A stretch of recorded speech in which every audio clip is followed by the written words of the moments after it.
This is Lincoln Stoller of MindStrengthBalance.com, reading a piece called COVID-19, Rethinking the Implausible. Of minds and molecules, quote, decades of research have established the general validity of the psycho-neuro-immunological response, well beyond any reasonable doubt. End quote. David Cheek and Ernest Rossi. Movement of the molecules.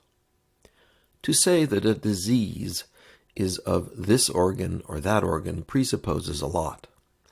It assumes that there's something special about the structure of the organ and the mechanism of the disease that links the two. This applies to tapeworms in the gut, as well as cirrhosis of the liver, but it doesn't apply well to many viruses. And it certainly doesn't apply to SARS-CoV-2, whose mechanism is especially general. There is no disease, COVID-19. There is rather a broad state of biochemical disruption. Even this is too specific. Viruses are too simple to have a strategy, because that would require them to negotiate changing events in order to maintain it. Instead, they have a varied toolkit with a good deal of redundancy and the ability to evolve quickly.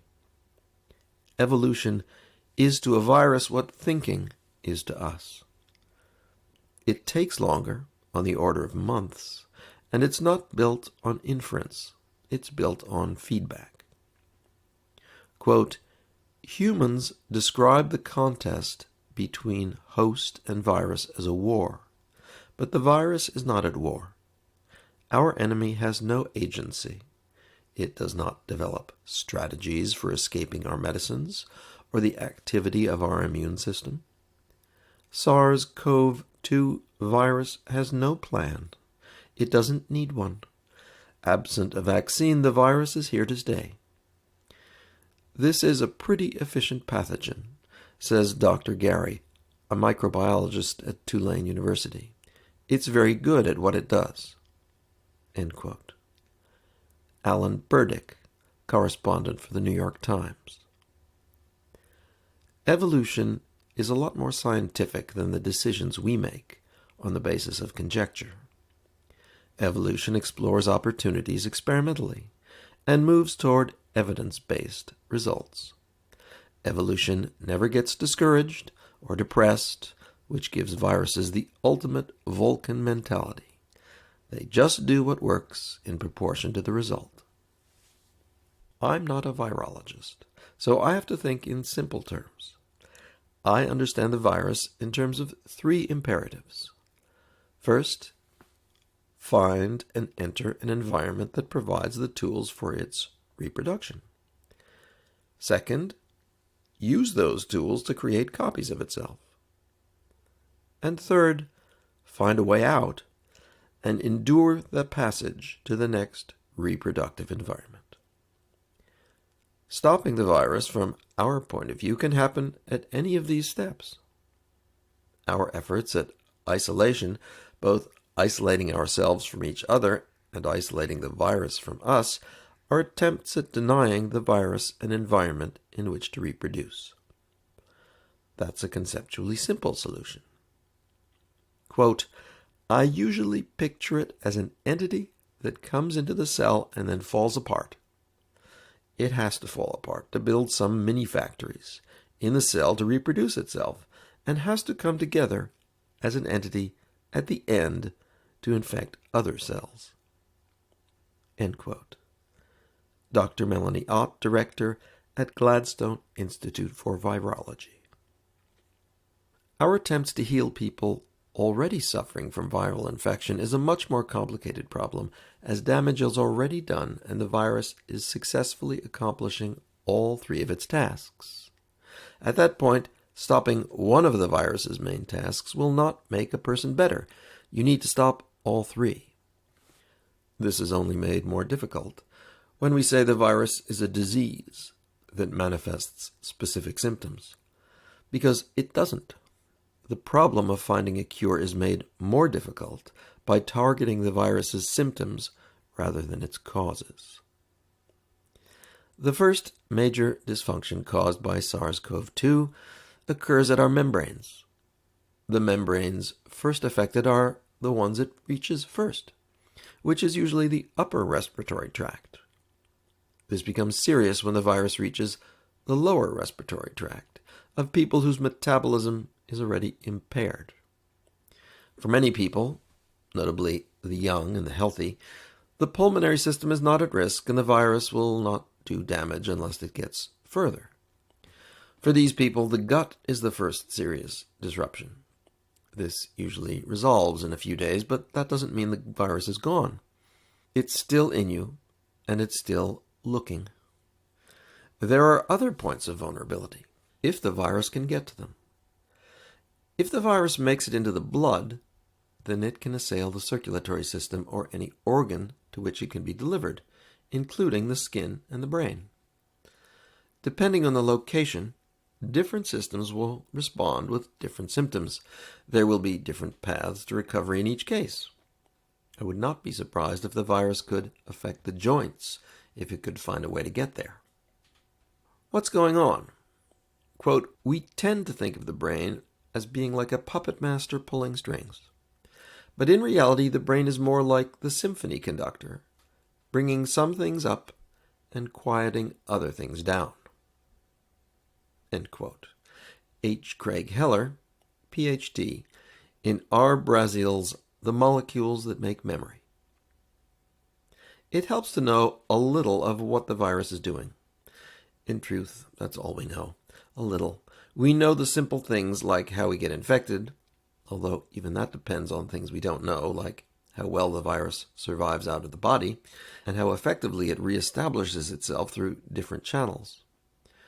We know more about how the virus gets into cells, as that's what's being advertised through the chemistry on the virus's surface. It's getting into cells using its spike proteins that act like keys to the ACE2 receptor that bars entry to and is located on many different cells on our body. We know less about how the virus marshals or hijacks our biochemistry to reproduce itself within our cell, or insinuate itself into our DNA. It's here, we believe, that zinc plays a role in blocking viral reproduction, but there are many steps and many molecules involved. We seem to know the least about how the virus reassembles itself, reconstituting itself from borrowed parts to be reborn by the millions as intact, cloned, and independent virions. This is the most complex and foreign step of the virus's 3 stages to reproduction. I've not heard any suggestions of how to stop the virus at this stage, while it's still within our cells. Mind in matter. Quote, "Most of those studies found a positive association between the frequency of self-practice and the optimized immune outcomes." End quote. Lemmy Shackle. Quote, "Those subjects who noted that they actually felt something going on inside their bodies were more likely to show changes in blood function as well. To what extent can people be trained prior to illness to be more aware of their bodies, even on a cellular level?" End quote. Schneider, Smith, and Wichler. Hypnosis and other forms of intentional healing are not mind over matter. They're mind in matter. They work through the mind's ability to have some effect on the health and metabolism of your organs. The result may seem miraculous, such as facilitating one's recovery from cancer, but this is not miraculous. It's simply the mind's ability to communicate with and help the body. At the most conscious level, we can do things like eat, sleep, and exercise. At a chemical level, we can to some extent intentionally release hormones associated with relaxation, confidence, determination, and positive intention. We can also have an effect on our body's electrical system. For some sad reason, Western medicine knows next to nothing about the body's electrical system. Pharmacology sees electricity as something that makes drugs work. Neurology sees electricity as delivering information to a nervous system that does little more than release or inhibit chemicals. Clinical medicine knows electricity as little more than a means of burning tissue by delivering heat through laser and particle beams. Acupuncture and Oriental medicine, while not couched in electrical terms, are concerned with electrical systems when they talk about energizing a meridian or stimulating the body's qi. Physiotherapists and chiropractors are working with the nervous activation of tissues, and craniosacral therapists are sensing rhythms and currents in the body. As I gain more experience and have more interaction with clinicians in other modalities, I've begun to understand why there's so little collective understanding. People in different modalities just are not aware of what the other modalities are doing. Everyone speaks a specialized language. I've been interested in bioelectrical systems since I accidentally met Robert O. Becker, MD, in the 1980s before he wrote the book The Body Electric, Electromagnetism and the Foundation of Life. It was another 20 years before I met Frank Eckentoffer, who conducted the early research on the brainwaves of Buddhist monks. After that, I started my own practice with brainwaves as a neurofeedback therapist, and this led me to tinkering with other electrical-based approaches, such as direct cranial stimulation, infrared light therapy, and others, many of which have matured into fields of their own. There are few physicists involved in medical technology, so few practitioners understand their tools in a way that satisfies me. The engineers understand how they work, and the clinicians know how to use them. But no one seems to care why they work. It's really a case of people being uninterested in those questions which they don't have the tools to answer. Fields and feelings. In the 1920s and 30s, Royal Rife, an inventor, engineer, and professional microscopist living in Southern California, developed some of the first field effect microscopes. His machines achieved unheard-of magnifications using oscillating polarized light. Rife claimed viruses and bacteria would fluoresce, and he could both see and perform experiments on them in vivo, something that still cannot be done with viruses even today.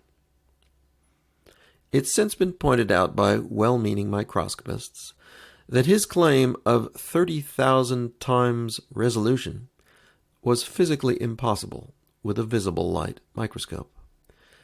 But this is narrow-minded, and it's wrong.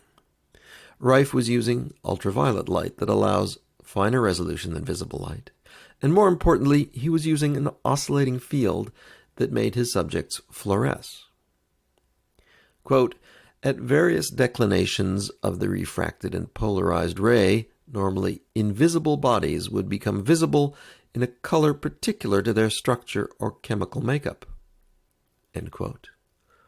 Peter Walker, referring to Rife's observations. Quote, when that portion of the spectrum is reached in which both the organism and the color band vibrate in exact accord one with the other, a definite characteristic spectrum is emitted by the organism. End quote. The Smithsonian Report from 1945. Quote, in the 1990s, the potential for overcoming the diffraction barrier was realized, and microscopy concepts were refined that now resolve fluorescent features down to molecular dimensions. End quote. Stefan Saul in Fluorescence Microscopy with Nanometer Resolution from 2019. Rife was performing a kind of spectroscopy of the resonant structures of living organisms, what he referred to as their refraction properties. His resolution was sufficient for exploratory purposes. 60 years after Rife, others since built similar fluorescent field microscopes with even greater resolution. But we really don't know what Reif was seeing, since his notes were lost and his instruments destroyed. One might think that his claim of curing all cancer might be revisited, but it has not been. I find this kind of, quote, to hell with what you call it, this is what I see, end quote, attitude, to be typical of engineers and the foundation of genius. You can witness this yourself in my own mentors, Charles Townes and Jerry Letvin, as I recorded in interviews with them in my book, The Learning Project. Townes and Letvin achieved the impossible, producing monochromatic light and measuring signals from a single axon, and, in doing, revolutionized their fields of physics and neurophysiology. By watching bacteria and viruses in their living state, Reif said that he could observe the effect of impinging electrical waves. He said he could tune these waves to the pathogen's resonant frequencies and kill them. For this purpose, he built ray machines that focused broadband low-frequency electrical radiation. He said he had near-perfect success in curing cancers. Not completely forgotten. At first, Reif's work was celebrated. Throughout the 1930s, he had widespread success in clinics and laboratories, but it was too soon for the business of medicine. Energy medicine had no footing. Commercial interests became involved. Subsequent legal battles led to his machines being confiscated. 2 laboratories burned under suspicious circumstances, his notes lost, and all details of his work eventually forgotten. Now, long after his death in 1971, observations similar to Reif's have emerged. It's a sad story that illustrates that medicine is not a science, and research follows commercial interests. There are clinics in Europe, and one in Arizona, that openly offer Reif-related therapy. You can use what today is called a Reif machine, which only remotely reflects what Reif developed. The electrical radiation generated by these machines is neither monochromatic nor thermal. It's low-frequency, broadband, and broadly harmonic in its spectra. I've not seen any actual spectral measurements, but from the simple design of the machine, I can see that the spectra it generates is complex. Reifing stimulates one's tissues. It can result in tingling, heating, irritation, and even inflammation. It can also create fatigue, headaches, and flu-like symptoms. The results resemble what one feels after an acupuncture session. I must caution you, Reif machines are entirely unapproved for medical use. In the U.S., no one would think of applying to the FDA for certification because there is no accepted theory behind them, no accepted clinical direction about how to use them, no funding for them, and they are considered pseudoscience. Of course, all new science is called pseudoscience until it's accepted science. I'm not really concerned with using the Reif machine here. I mention it only because it suggests something about hypnosis and energy medicine. Naturally, I have a Reif machine, or what passes as one. Every few years I set it up and irradiate myself looking for efficacious frequencies. The Reif machine generates in me sensations I otherwise do not have. As with acupuncture, I gain a feeling of warmth and invigoration, and I can work with these feelings using my imagination. What's more important, once I have these feelings, I can regain them using my imagination alone. And that takes me back to hypnosis. I don't know how to use my mind to make chemical changes within my cells. But I can use my mind to change how my tissues feel if I can feel those tissues. And when I change how my tissues feel, I'm changing something in my cells. Perhaps not directly, but certainly indirectly, in terms of what I'm doing to those cells. The key is to be able to change feelings in your tissues. If you have no feeling, then there's nothing you can change. But once you have some feeling, then you can reshape, expand, or even speak to it. It's on that basis that I offer my next induction, called Mind and Molecules. Quote, the immune system may be considered a cellular extension of the brain, a mobile sensory organ. End quote. R. Zachariah et al. In Effect of Psychological Intervention in the Form of Relaxation and Guided Imagery on Cellular Immune Normal Healthy Subjects. You can find my induction, Mind and Molecules as a separate podcast in this series.